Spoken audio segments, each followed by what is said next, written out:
Fred Foldvary, and this is the continuation of the series of lectures on the business cycle and the real estate cycle.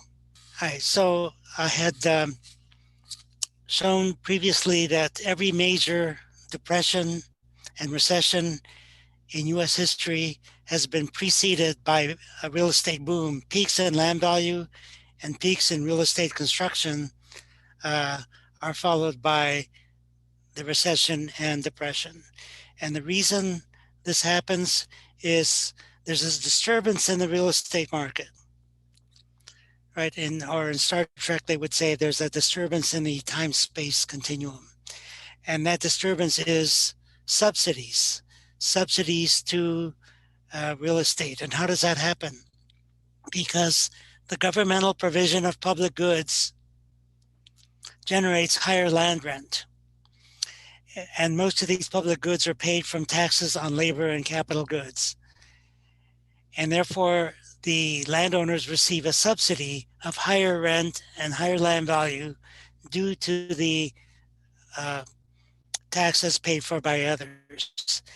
And as real estate prices rise during a boom, speculators notice this, and the land speculation carries real estate to prices beyond what people can afford, and then the boom stops, and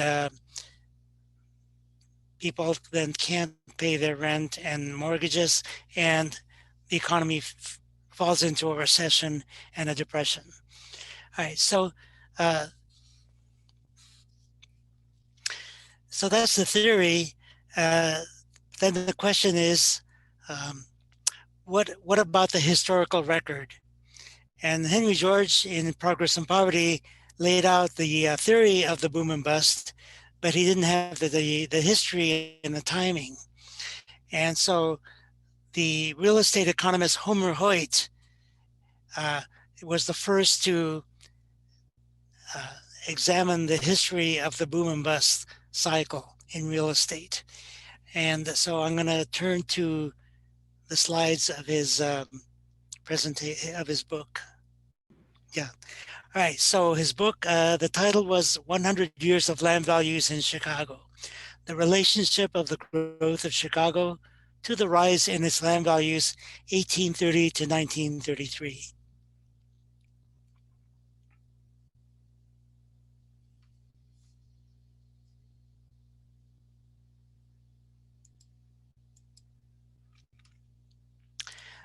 The aim of the study, it was published in 1933. So Homer Hoyt said this study was undertaken because there seemed to be no comprehensive data available to show the cyclical fluctuations of land values in any American city, and because the knowledge of the past movement of land prices seemed to me to be indispensable for any rational real estate investment policy. You've heard the saying that the three most important things in real estate are location, location, and location. But actually, it's location, location, and timing. Because when you're buying real estate property and you're interested in a profit, then you need to understand the cycle. So Hoyt continues, the easily accessible land valuations of the tax assessors that are so frequently used in most cases are not available in comparable form for a sufficiently long period of time for this purpose. So you can go to the county and get the current assessed values of real estate, right? But it was difficult and has been difficult to get data, going back in history, and that's what Homer Hoyt did. And he studied Chicago because the best available data on land values was in Chicago. But he also said that the cycle in Chicago is very much consistent with the cycle of the United States in general. So if you understand the Chicago cycle, then you'll understand the general national cycle. So he says, accordingly, the most difficult task involved in this study was the computation of land values for the 211 square mile area within the 1933 corporate limits of Chicago for the period from 1830 to 1933. So he says the records of thousands of sales were examined for this period, which represented the lifespan of Chicago from its first subdivision to the present, and these sales were compared with the appraisals and opinions of real estate dealers. So I'm going to show you the table of contents just to show you the scope of Homer Hoyt's work. So he's got a lot of tables and illustrations. And then he starts with the canal land boom of 1830 to 1842. The major real estate booms were accompanied by or followed booms in public works. So in the 1830s, it was canals. In the 1870s, it was railroads. In the 1920s, it was the provision of streets for the new automobiles, and so on. So in the 1830s, it was canals. And so he goes into the growth in the 1830s and early 1840s.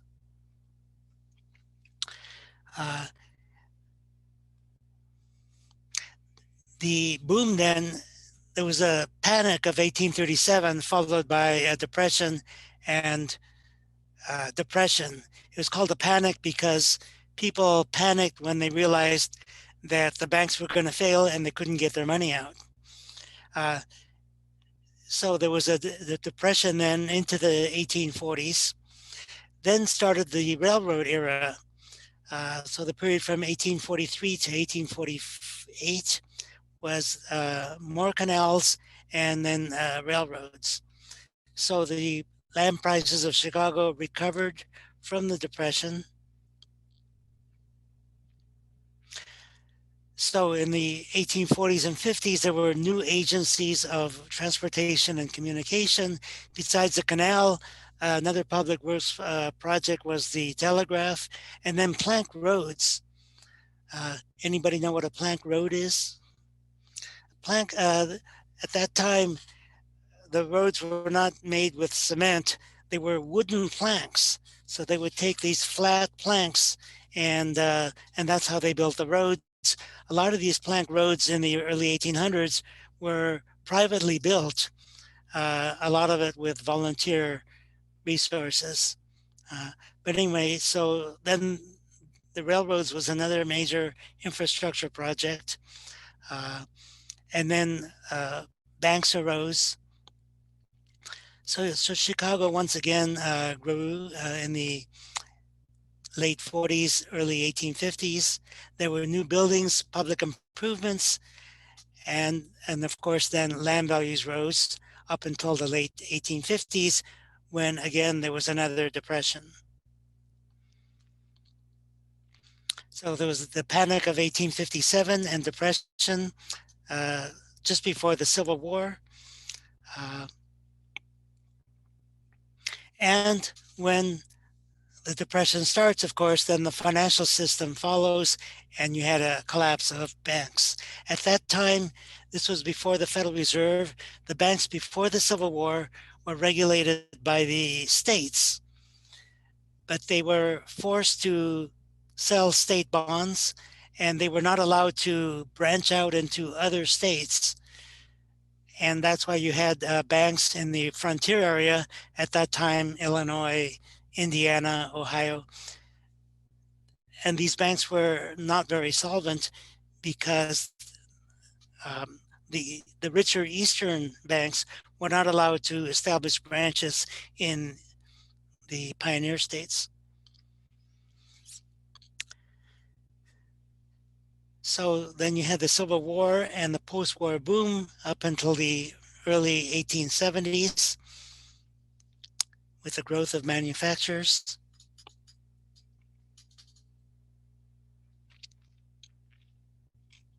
So he talks about the various aspects of the boom. But then in the 1870s, there followed another depression following the railroad boom. And this is something Henry George also talked about because he wrote Progress and Poverty in 1879. He had previously written in 1871 a book on the history of land values in the United States. And so he lived through that depression of the 1870s and influenced his thinking.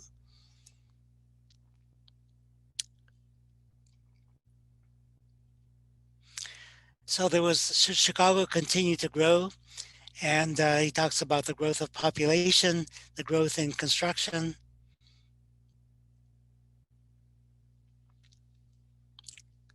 and the real estate cycle that continued throughout the 1800s.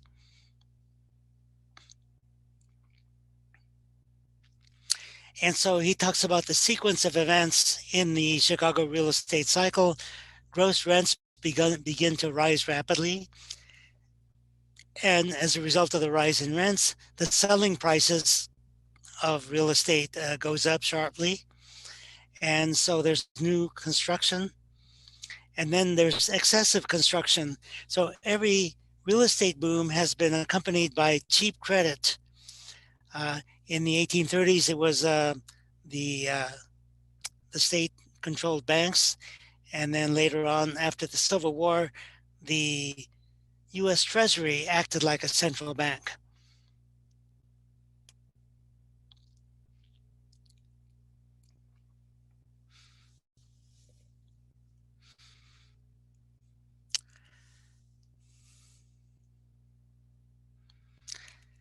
So the Chicago real estate cycle um, compared with the general business cycle in the United States. So here he talks about the relationship between the general business cycle and the real estate cycle.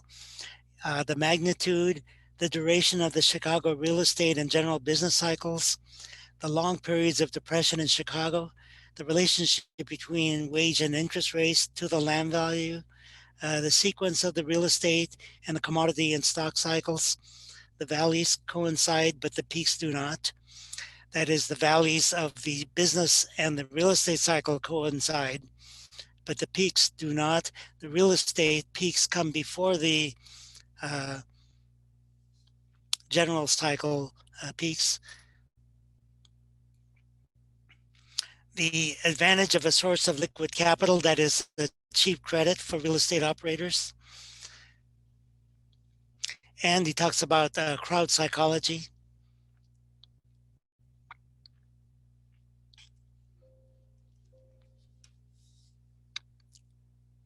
All right, so that's the Homer Hoyt book. All right, so in 1997, I wrote an article on the real estate cycle and its relationship to the general business cycle. And in that cycle, the cycles that described by Homer Hoyt, had a period of 18 years. And that continued into the 1900s. And so when I wrote the article in 1997, the previous depression had been in 1980. And so the previous depression had been 1990. There was a real estate depression. And so writing in 1997, I said that if the 18-year cycle continued, the next recession and depression should be around 2008. And in fact, it came right on schedule. It could have come earlier or later, but in fact, we had the severe depression of 2008, the worst recession and depression since the Great Depression. And so let me read from the article what I wrote back then. All right. So I wrote that the congruence of the real estate and business cycles is clearly seen in the Great Depression and the preceding 1920s boom. In 1920, the total value of U.S. urban land in cities over 30,000 was $25 billion. By 1926, urban size rose to over $50 billion. So the value of urban land doubled, and that is from Homer Hoyt, his data. So during 1925, 500 million of northern capital poured into Florida real estate, where speculation was the most extreme. There was a huge real estate bubble, especially in Florida, that peaked in 1925. Um, so in the fall of 1926, the Florida land boom collapsed. Construction in the cities continued with undiminished ardor during 1927 and 1928. From 1923 to 1929, the square feet of office space in Chicago almost doubled. So powerful was the 1920s boom and subsequent bust and depression that no new office buildings were erected and no new large hotel was built in Chicago from 1931 to 1950. Now, Hoyt continued writing after 1933, and there's a collection of his articles that is in the book titled According to Hoyt, and that was published in 1970.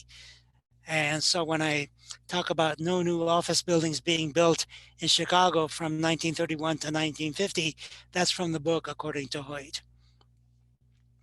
Now, if the production of capital goods, especially construction, was the key element of the second derivative of the 1920s boom, now I use the term second derivative.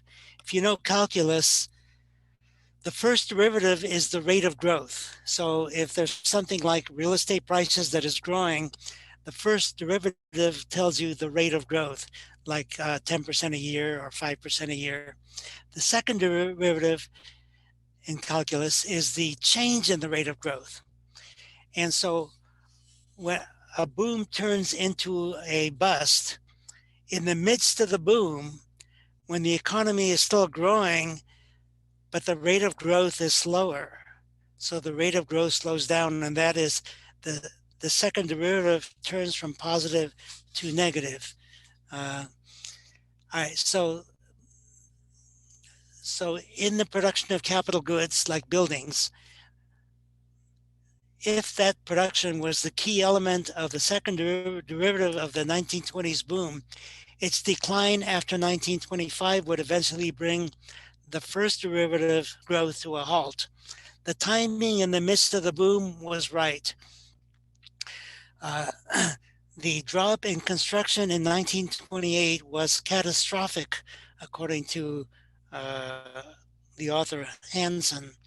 And he says, no explanation of the boom of the 20s or the severity and duration of the depression of the 30s is adequate, which he leaves out of account the great expansion and contraction of building activity. This is Homer Hoyt's 1970 book, According to Hoyt. And Hoyt remarked that the increase in the number of foreclosures in 1927 was a barometer of the approaching financial storms. So for the increase in foreclosures is indicator of a coming change in the boom.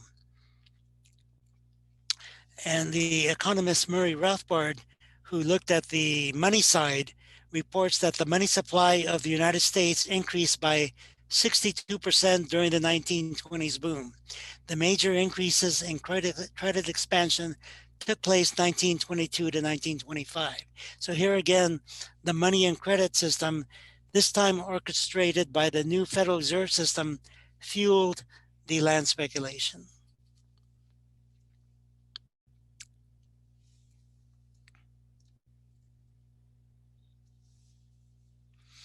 All right, so let me read from Homer Hoyt's book, 100 Years of Land Value. And chapter 1, he starts with the canal boom of 1830 to 1842.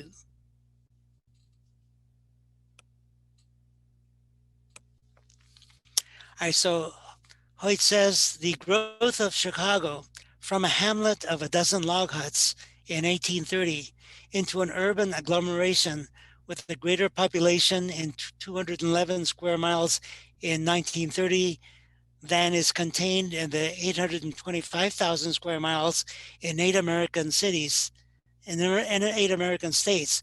In other words, Chicago um, had a greater population in 1930 than 8 American states. And that prompts the historian, like Hoyt, to trace the development of this city from its village embryo. The rise of the ground valley of that 211 square miles from a few thousand to $5 billion, an amount over 300 times as great as the purchase price of the acres of the Louisiana Purchase in 1803, and slightly more than the aggregate value of all the farmland in 23 American states in 1925. So this increase in the ground rent and land value of Chicago invites the student of urban land values to investigate the humble beginnings of this world metropolis. The very rapidity of the growth and present magnitude of Chicago induce a searching analysis of the causes for the rise in this city at the juncture of the Chicago River and Lake Michigan. The uneven character in the rate of growth of the buildings and land values of Chicago during the dynamic era of the American Industrial Revolution is, however, of greater significance in the study of economic and social changes than the great size or huge land values. Chicago's physical growth in buildings has not proceeded at a steady, even pace throughout the century, but in fits and starts, periods of feverish activity in which the whole city seemed to be possessed with a rage to reconstruct its business center and to cover the adjacent prairie with houses or flats. So periods of high growth were followed by periods in which the new growth was so slow as to be almost imperceptible. Similarly, the Chicago land values did not rise with the uniform precision of a compound interest table. Brief intervals of a year when land values in certain quarters advanced 1,000% were succeeded by years of dullness and painfully slow declining values. These changing moods of the city furnish materials for a research in social psychology. And their analysis also illustrates the actual nature of city growth and the real behavior of an urban land market in a rapidly growing city. And finally, this paragraph, the character as well as rate of growth of Chicago presents startling contrasts. Expanding vertically in taller buildings as well as laterally into the prairie, spreading out solidly from the center and also in gangling lines and in detached settlements flung out in advance of the main body. Its physical development was far from uniform. Chicago is at once a metropolis, a collection of villages, and a howling wilderness, said one observer in the 1880s. Within the city limits of Chicago in 1933, there are first a business center with 40-story skyscrapers, besides which old 6-story smaller buildings humbly squat. Secondly, an intermediate belt in which old fashionable residences are found side by side with factories and warehouses, or in which acres of frame hovels are packed closely together. Third, a fringe of tall apartment buildings along lakeshore. Fourth, outlying areas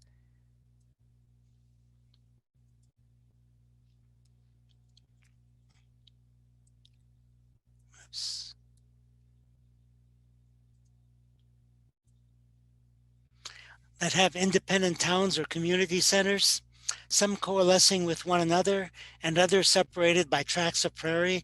And fifth, square mile sections covered with grass and lot stakes as reminders of speculative losses in which there is not a solitary inhabitant. In such variegated urban pattern, land values vary in 1933 from $1,000 to $20 million an acre, And there are cases where the range is from $50 to $10,000 a front foot with a distance of 200 feet.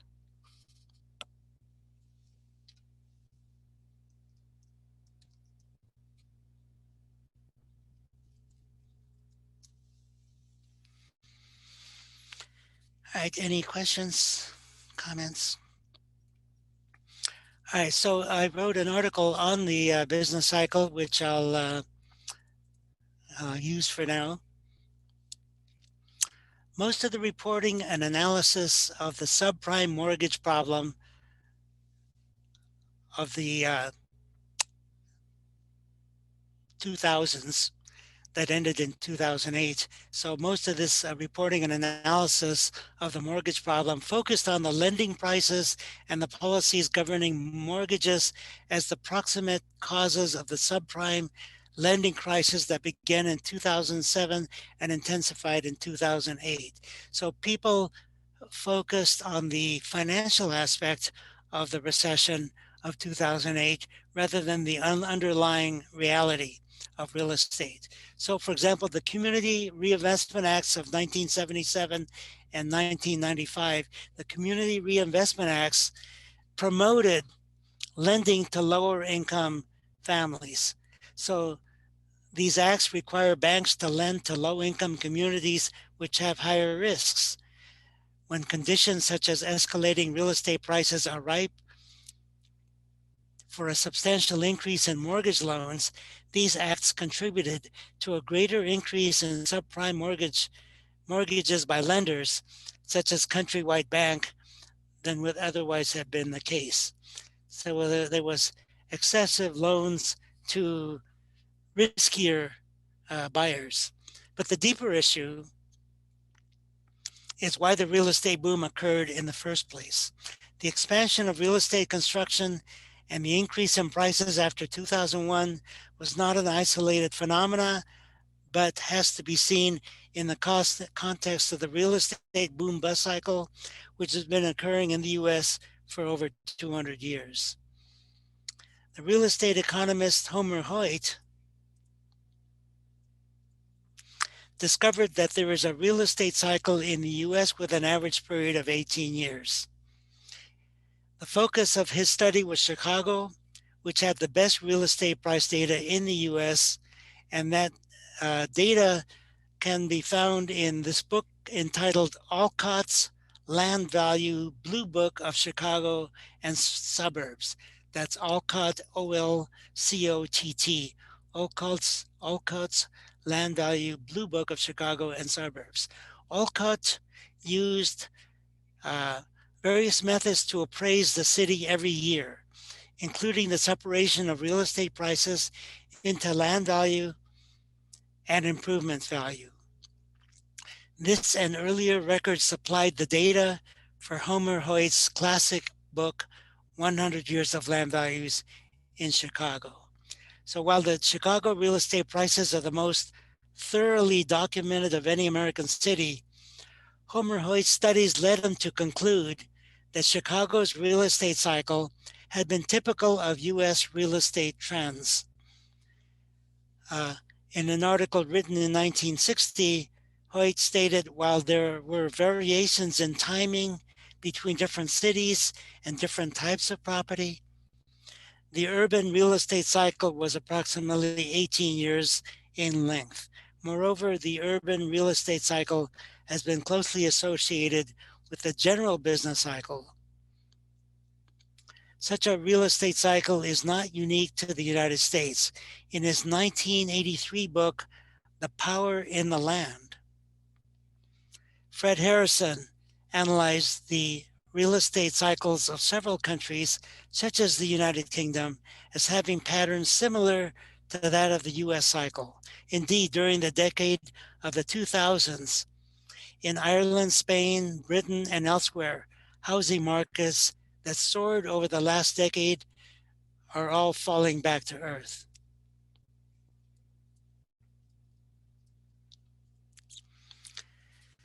So there was a remarkable 18-year regularity of the real estate cycle in the 1800s and going into the 1900s, with two major exceptions. After the Great Depression, the next real estate boom would have been during the 1940s, but World War II disrupted the cycle as millions of troops were overseas and much of production was shifted to military goods. The cycle came back after the Korean War and culminated in an apartment boom of the late 1960s and early 1970s. Uh, the baby boomers who were born shortly after World War II, right, in the late 1940s, they were graduating from high school and college, right, in the uh, late 1960s, early 1970s. So there was a big, and so they were buying apartments. And so therefore there was a lot of construction. So there was a big apartment boom, right, that in the late 1960s, early 1970s. And also um, there emerged a type of real estate ownership vehicle called the Real Estate Investment Trust. That is like a mutual fund that invests in real estate properties. And their assets grew from 2 billion in 1969 to $20 billion in 1973, while commercial bank mortgage loans increased from 67 billion in 1969 to 114 billion in 1973. This real estate boom was followed by the steep recession of 1973, at that time the worst recession since the Great Depression. Henry George himself wrote on the history of real estate in the United States. And I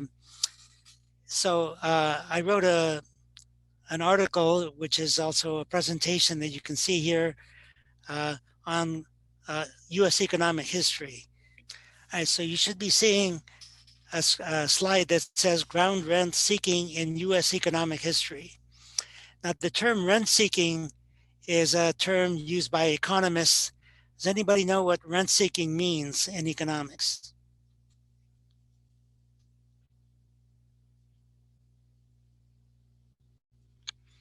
Well, let me stop the share and go back to the gallery. So we should be back in the gallery. So the word land rent in economics meant what you pay to use land, right? Ground rent is what you pay to use land. So that's the classical meaning of rent.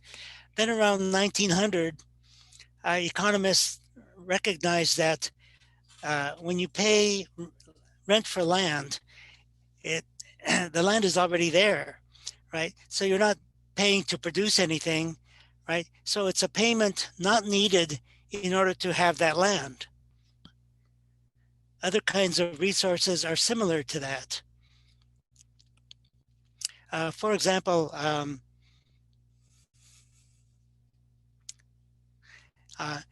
if there's a movie star that's getting several $1 million to make a movie, and his next best opportunity would be a salesperson that would earn a couple of 100,000 a year, you don't really have to pay him those millions.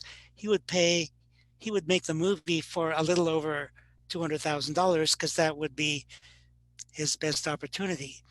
Uh, so any payment above the 200,000 alternative wage, economists call that economic rent. So economic rent is a payment that people get for owning a resource that is fixed in supply and has a high demand.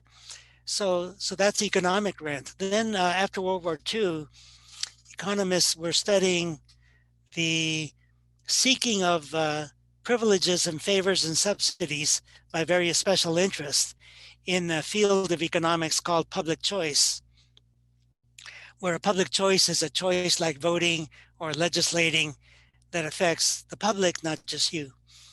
And so they took the term economic rent and applied it to seeking subsidies from government. So they call that rent seeking because you're seeking economic rents. And so through that kind of evolution, you have the term rent seeking. And so I call the seeking of actual rent, of land rent, land rent seeking. So let me go back to the share screen. And here. So this is ground rent seeking in U.S. economic history. So throughout economic history, people have been seeking and taking economic rent, in other words, subsidies, to land value.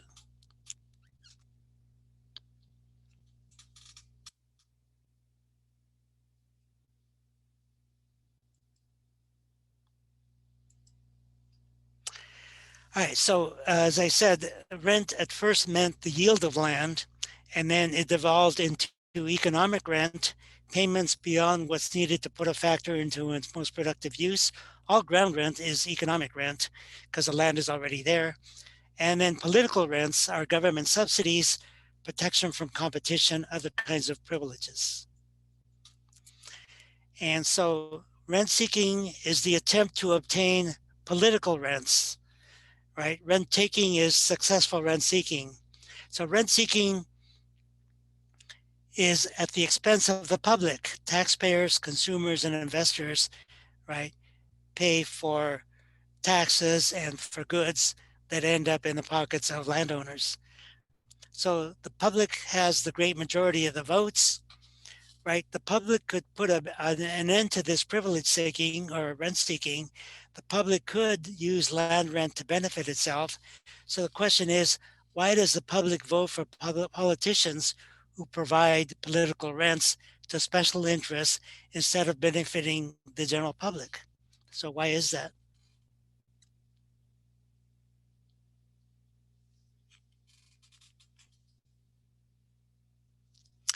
So the reason is there's a disease of mass democracy. Our system of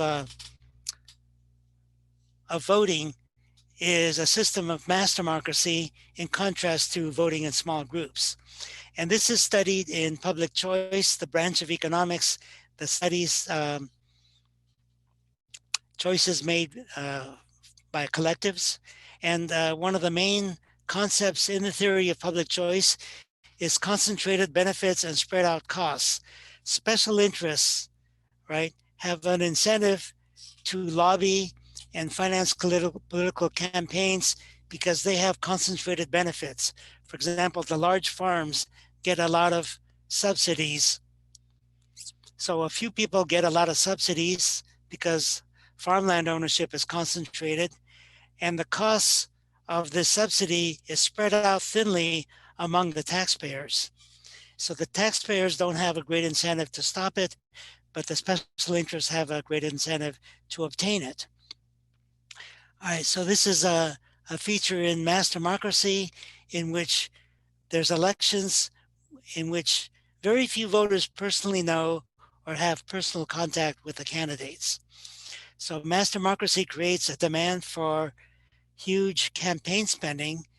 Since the voters don't know the candidates personally and the candidates need to get votes, they use the mass media for propaganda, and that costs money. And that's so the special interests supply the funds in exchange for political favors. One's vote does not determine the outcome, and therefore people uh, don't have a great incentive to organize and stop it. Your cost for any particular subsidy, like the subsidy for sugar or for corn, is a small part of the total. Therefore, most voters are apathetic and ignorant about the process. Some historians have thought that in the 1800s, we had a small government. The federal government was very small. In terms of its money spending, it was small, right? But the economist Charles Laroli said that democracy generates a mercantilist economy, where mercantilism is the system of um, getting privileges from government. Now, United States has had majoritarian mass democracy since its founding, right? The majority rules, and our system is mass democracy. And public choice theory implies that the United States should have had big spending for special interests during the 19th century. However, the 1800s are regarded as an era of small government, with budgets balanced or in surplus. And so Gary Anderson, in his book Deficit, says, for our first 60 years as a nation, cumulative budget surpluses and deficits yielded a net surplus of $70 million. Prior to the end of the Second World War, there was no deficit problem. So that's the conventional view of historians and economists.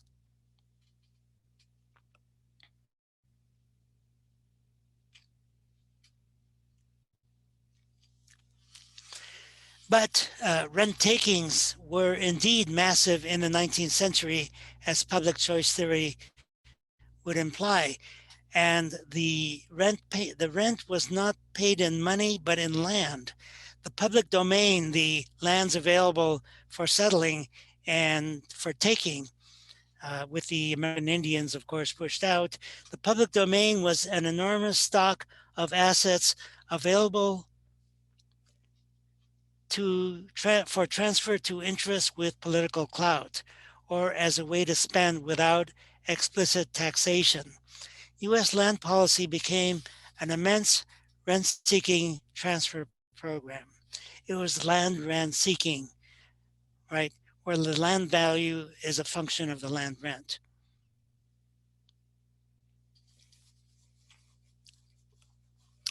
Now there's a concept of, when economists have studied the concept of income, two economists, their names were Haig and Simmons, looked at what income really is. And what they said is, income is really consumption plus a change in net worth. It's economic, I call that economic income, which is the implicit reality beneath the superficial appearance of income. And so therefore, when spending is greater than income, your net worth decreases and you have a deficit. So when the United States gave land away or sold it at cheap prices, so the value of land grants from the public domain canceled out the budget surpluses and instead created an economic off-budget deficit.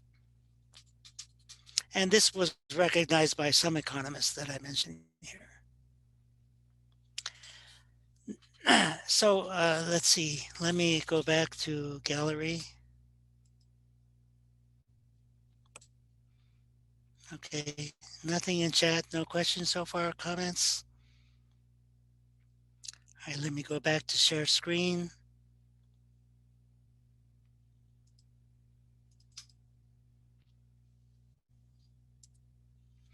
All right, so you should see the slide that says connection between tariffs and land. So the main source of government revenue in the 1800s was the tariff, right? Tax on imports. Northern industry sought protection from foreign competition, and industrial protection rent seekers wanted a tariff both for revenue and to limit trade. So revenue from market price land sales. If the government had sold land from its public domain at market prices, or if it had leased it out at market rents, that would have more than funded the cost of government. So giving away the land was due to political pressure for a revenue tariff. Since the government was not getting revenue from land sales or rentals, right, it turned to a tariff to get government revenue. Now, the Southern interests in the South before the Civil War, they wanted to limit tariffs and therefore limit land giveaways because they exported agriculture and imported manufactured goods.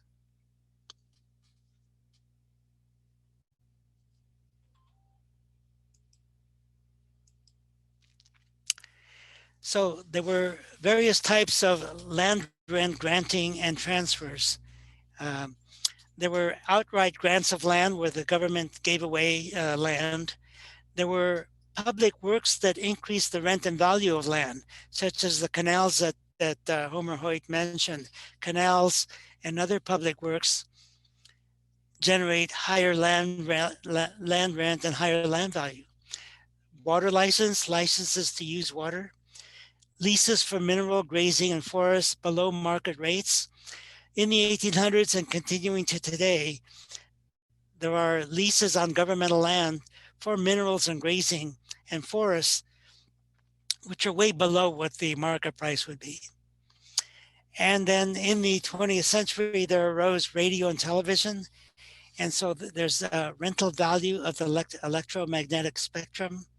And another kind of rent is airline routes and satellite orbits, and the genetic stock of life are other kinds of natural resources that have value. Now, if we go back to in economic history to the very beginning, you had Spain and Portugal conquering the Americas and large parts of Africa, and they claimed it. They claimed that land. Now, even when they were conquering land, they needed some kind of legal basis for their conquest. Even there, they felt that they needed to have some kind of justification. And that justification was the doctrine of discovery, or you can call it more accurately, the doctrine of Christian discovery. So what happened was in 1455, Pope Nicholas V issued a papal bull, a declaration, the Romanus Pontifex. This declaration justified the conquest of African lands by the King of Portugal. Right, so that was during the 1400s. Now, the doctrine of discovery had no biblical justification. In fact, the Bible in Ecclesiastes, if you want to see what it says, Ecclesiastes in the Old Testament says the profit of the earth is for all, that we should all share in the benefit of land. But Pope Alexander VI extended that doctrine of discovery to the Spanish conquest. So they divided North and South America. The eastern part, which is now Brazil, went to Portugal, and the western part went to Spain.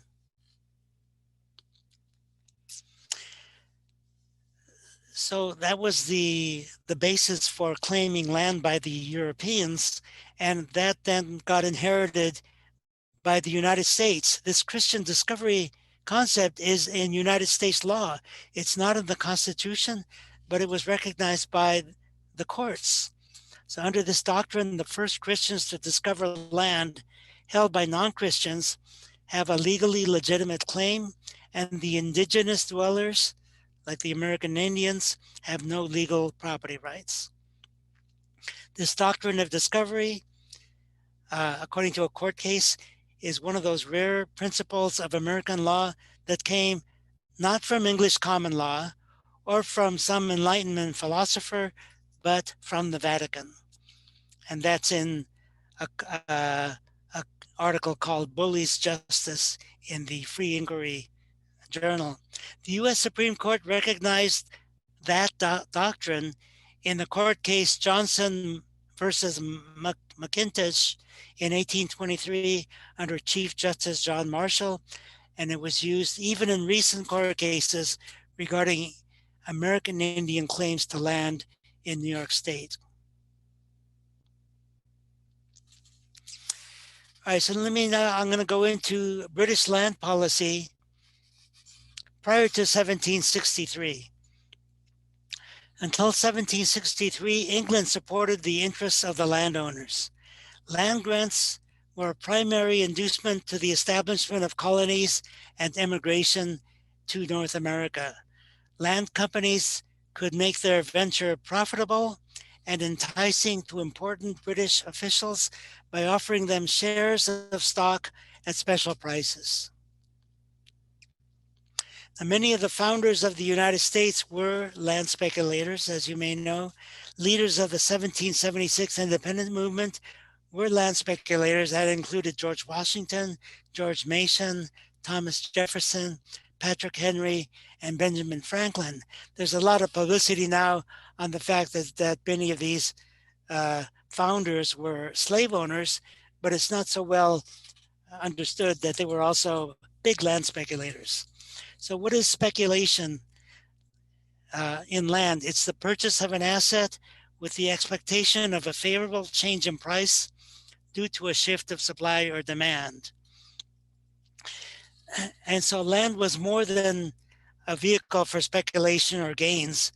Land at that time was the outward sign and economic foundation of the Southern gentleman's style of life. Gentlemen that lived in Virginia, like George Mason, George Washington, and Thomas Jefferson. Uh, the Western migration and land speculation were necessities to the large plantation owners. If they wanted to keep and grow their wealth, right, they speculated. The town merchants also used their wealth to finance their speculation at the frontier. So residents of cities, the financial interests also uh, were involved. And so land seeking was one of the major causes of the American Revolution. People think of American Revolution being for liberty, and now there's a 1619 project saying it was for slavery. But we could add as another or major cause of the American Revolution, land rent seeking. Principled motives for liberty and republicanism did play an important role, but they were induced by economic motives. People cloak their ambitions in universal ideals in order to attract support. This is by an author named Cobb. So their real motive may have been land, but they cloaked their ambition in the ideals like liberty. Political philosophy arguments crowded out explanations based on self-interest. And the author Curtis says, political issues would not have been so thoroughly developed and expanded if the controversies over land tenure, regulation of Western expansion, and regulation of commercial activities and taxation had not arisen. So this Virginians especially engaged in political rent seeking. The wealthy Virginians especially had depended on landholdings in the frontier for their fortunes and social status, and they engaged in landed rent seeking, right? The great planters used their positions on the governor's council or the House of Burgesses to patent huge tracts of Western lands. The colonial leaders would try to interest politically important Englishmen in specific land schemes, hoping these men might be able to help them to get the blessings of the crown in the form of a land grant. But then in 1763, the British land policy in North America changed. So what happened before 1763? There was a war with France, between England and France. In Europe, it's called the 7 Years' War. In North America, we call it the French and Indian War of 1754 to 1763. So who won? The British defeated the French, and the war was concluded with the Treaty of Paris in 1763. Now the French lost the territory of Canada and the territories they had in the American Midwest. As a consolation prize, they were able to keep islands in the Caribbean, which were good for growing sugar. So those were valuable islands, but they also kept some fishing grounds just off Newfoundland. There were two islands, St. Pierre and Miquelon, that the French kept, and the French have it to this day. They are French islands, but otherwise they lost the lands in Canada and the Midwest. So there was now, of course, there were all these French people in Canada, and Britain wanted to, have good relations with them. And they also wanted good relations with the American Indians. And so there was a royal proclamation in 1763 by King George III. By this proclamation, the United Kingdom gets French North America and Quebec. Britain's land policies in America became more restrictive. The wealthy land interests lost their political and economic clout. It was a complete reversal of the previous English land policy.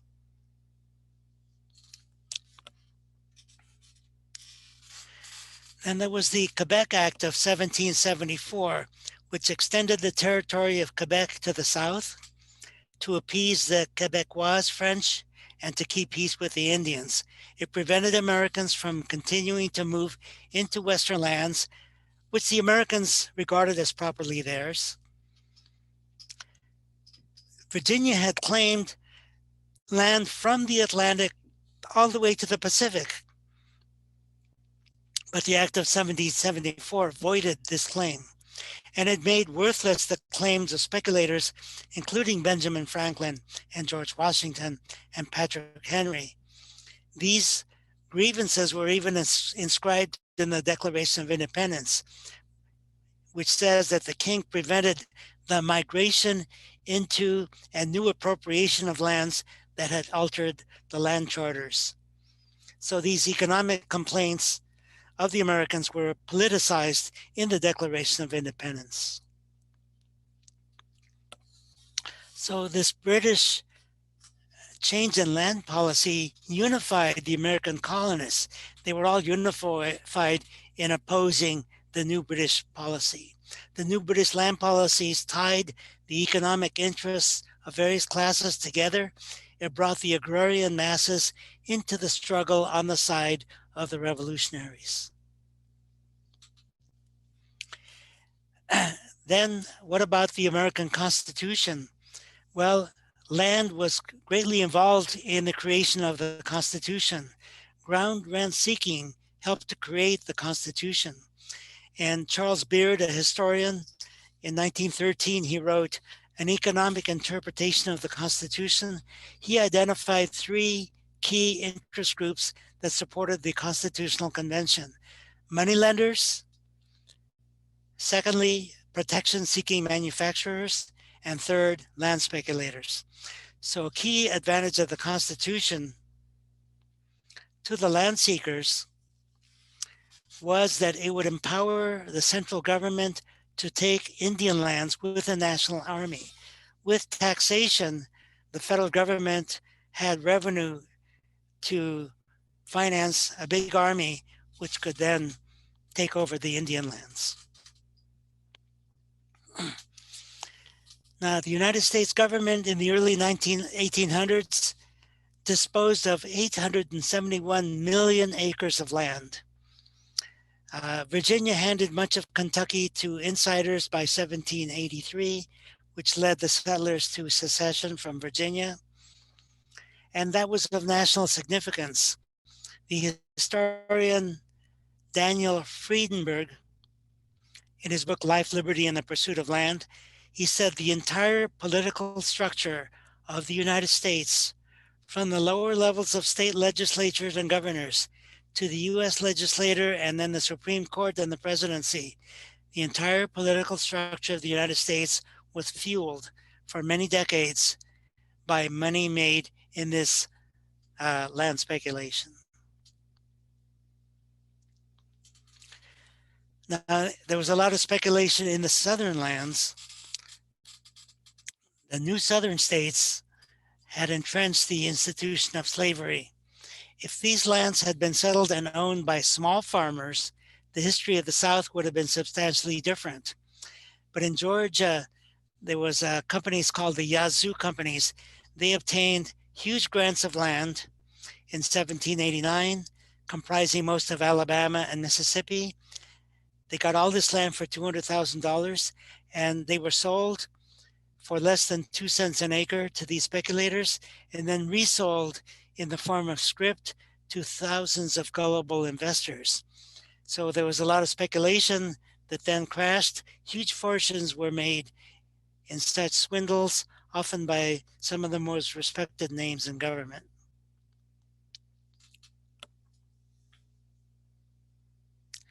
So the speculative demand increased land prices, and thus hindered settlement by those who lacked the means to purchase a land at those higher prices.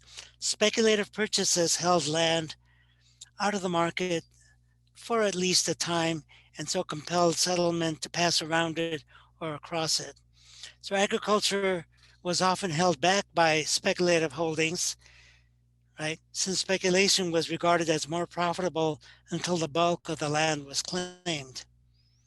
Government policy facilitated it because many officials were involved. Many members of Congress were deeply involved in land speculation.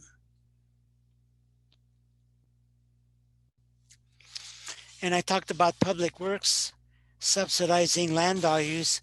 Much land speculation in the United States was related to governmental public works projects, which greatly increased the value of the land serviced. In the 1830s, as we discussed, the stimulus was canal building. And the first major canal project was the Erie Canal in New York State. And the rapid rise of land values along its route led to the extension of the same speculative calculations to Chicago when a canal linking Lake Michigan to the Mississippi River was proposed. The Black Hawk Indians were subdued by federal and local troops in 1832, sparking a rush of settlers into Chicago, and that was described by Homer Hoyt in his book 100 Years of Land Value in Chicago. So in the 1830s, there was a lot of speculation fueled by banknotes of the frontier banks, not backed by gold and silver.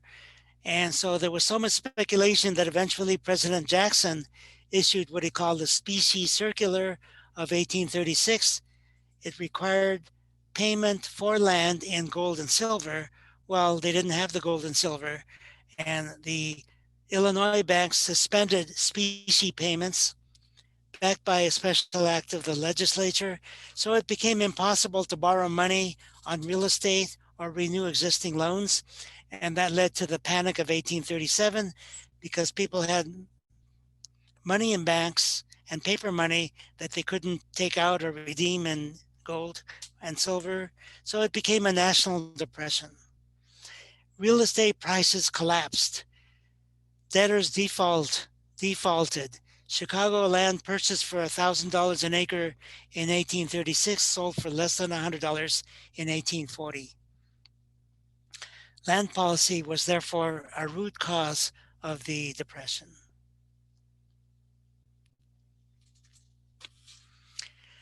Now, in the 1860s, during the Civil War, the southern states were no longer represented in Congress.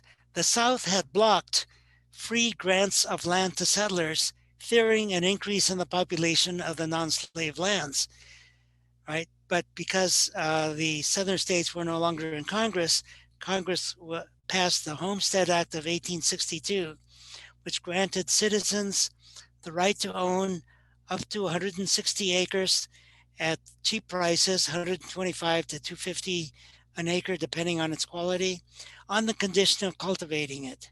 But most of the lands were granted to corporations and non-cultivating individuals for a few cents per acre. And this is described by Henry George in his 1871 book, Our Land and Land Policy, National and State.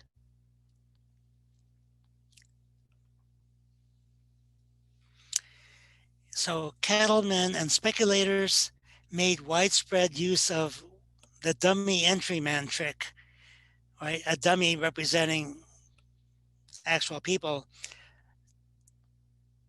Other ruses to acquire holdings far in excess of 160 acres, and the land office lacked either the will or the ability to stop them. This is in Peter Barnes' 1971 book, The Great American Land Grab. There were public sales before lands were settled. Speculators were able to obtain choice lands at low prices, circumventing the law. By means of cabins built on wheels or the intersection of lines, and false affidavits, false statements. A good deal of land grabbing has also been done under the preemption and homestead laws, and that was described by Henry George. Other land grants were made to veterans of the wars.